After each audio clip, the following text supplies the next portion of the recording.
Deň dobrý, deň najlepší, deň dobrý. Mám nejaké nové balíčky, počujem ma sem. Ja som dostala po dlhom čase PR a ja hovorím po dlhom čase, lebo kedysi mi chodili akože 100-krát viac, lenže ja nejsem ochotná nikoho promovať, lebo akože všetci čakajú, že akože ja sa z toho zoserám z nejakej licenky alebo čo.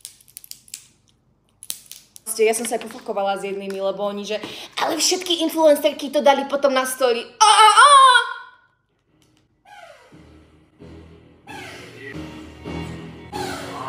If you ain't talking money, I don't wanna talk.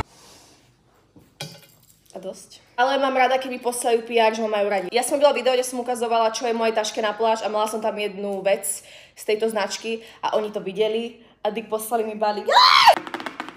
Strašne veľa vecí, ale mám tu dopis.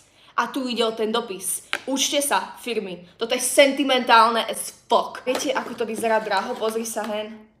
To čo? Oh my god, what is that? Oni videli, že ich veci používam. Boh vám žehnaj. Dripping gold, bitch. To, čo je v mojom balíku, je moja vec. Ale ten dopis, počúvaj. Viete, ako začal? Deň dobrý, Ninka. A srdiečko. Deň dobrý, pani. Veronika. Veronika, deň dobrý. To je osobný list, hej? To je také krásne, čo mi tu napísali. Počúvaj, že veríme, že vám náš PR balíček udelá radosť stejne, ako vaše video udelalo nám. Konečne som niekoho nenastrala, more, to je krásne. PS, ste ikona. Keby ste niekto nevedeli. Je to ručne písané. Ručne. Veľmi si to vážim, ste strašne zlatí ľudia. Boh vám žehnaj. Lebo viete, ako by mi to napísali nejaké iné firmy, že toto je pre teba, Nina, a potom, že keď nás budeš označovať, tak prosím ťa, daj tam 15 hashtagov a 15 označení plus môjho brata, sestra, koňa, brata. Toto som mala vo videu, toto presne toto.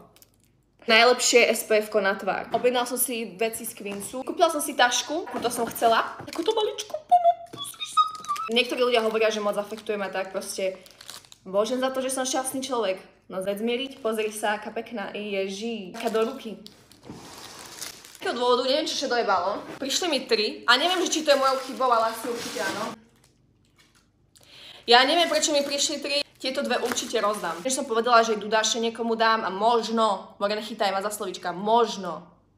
Uvidím, jak sa budete chovať ku mne. Toto určite dám, akože normálne len tak niekomu na ulici, že deň dobrý, páči. V mojej skupine na Instagrame tam to asi dám, lebo to sú moji skalní a oni si zaslúžia všetko na svete.